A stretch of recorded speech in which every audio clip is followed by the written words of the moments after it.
Miksi mä oon näillä radalla ollut niin pihalla koko ajan radalla tuolla? Mistä mä olen niinku koko ajan väärässä paikkaa? Mikä sun on? No varmaan se koomisuus. Meinasin törmätä hyppyyn ja sit aikaisemminkin jo mä olin ihan niinku silleen, että meinasin törmää lästissä. Mä olin ihan väärässä paikkaa, missä mä olin suunnitellut. Eikö siinä olla kuitenkin ollut? Joo. Aika se kohdalla? Ei se näyttänyt. Joo.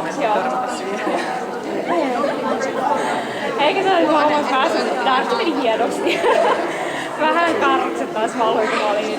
Joo, no, mutta mulla oli kuitenkin.